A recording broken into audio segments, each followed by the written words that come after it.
আমি এবছর জেই মেন্সের জন্য প্রিপেয়ার করছি, তো আমাকে একটু বলো যে জেই মেন্সে এবারে সেফ স্কোর কত হবে? So hello JEE Mains 2026 aspirants. In this video we are going to talk about JEE Mains 2026 safe cut off. ঠিক আছে, মানে কত স্কোর দরকার পড়বে বা জেনারেলি লাস্ট 5 বছরে কিরকম মার্কস দরকার হয়েছে একটা মানে ডিসেন্ট পার্সেন্টাইল আনার জন্য। ফার্স্ট অফ অল দেখো, যদি 99 পার্সেন্টাইল তোমার দরকার হয় তাহলে তোমাকে 200 মার্কস কিন্তু আনতে হবে। ঠিক আছে, মানে based on last 5 years analysis. এরপর কিছু ব্যাপার আছে, যেরকম ধরো 2022-এ তুমি দেখবে যে অ্যারাউন্ড 9 লাখের কাছাকাছি স্টুডেন্টস কিন্তু এক্সাম দিয়েছে এবং কাট অফ ছিল 88 পার্সেন্টাইল। তারপর যদি 2023-এ দেখো, ওই মানে অ্যামাউন্টটা হয়ে গেছে টোটাল স্টুডেন্টের অ্যারাউন্ড 11 লাখ। তখন যদি তুমি দেখো যে পার্সেন্টাইল মানে কত ছিল, আই থিঙ্ক কাট অফ ছিল 90 পার্সেন্টাইল। হ্যাঁ, কাট অফ 90 পার্সেন্টাইল। নেক্সট 2024-এ 14 লাখ টোটাল স্টুডেন্টস এক্সাম দিয়েছিল আর কাট অফ ছিল 93 পার্সেন্টাইল।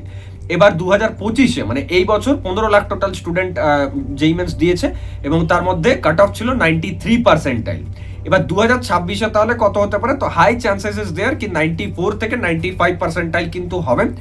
আর কারণ এই বছরে অ্যারাউন্ড 15 থেকে 16 লাখ অ্যারাউন্ড স্টুডেন্টসই কিন্তু এক্সাম দিচ্ছে বা দেবে, যা আর কি অ্যানালিসিস বোঝা গেছে বা যতটুকু আমি রিসার্চ করে বুঝেছি।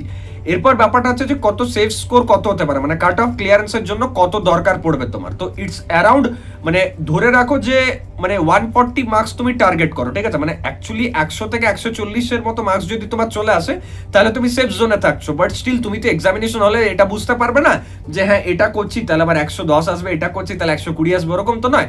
টার্গেট তোমাকে অলওয়েজ রাখতে হবে যে আমি যেন 140 পাই, অ্যাটলিস্ট 140 টু 150 যদি টার্গেট রাখো তাহলে তুমি সেফ জোনে থাকবে জেইই মেন্সের অ্যাসপেক্ট দিয়ে আমি যদি বলি। বাকি তোমরা কে কোথা থেকে প্রিপারেশন করছো বা জেইই মেন্সের কাট অফের উপর ডিটেলসে ভিডিও চাও কিনা সেটা কমেন্ট করে জানাতে পারো। Thank you.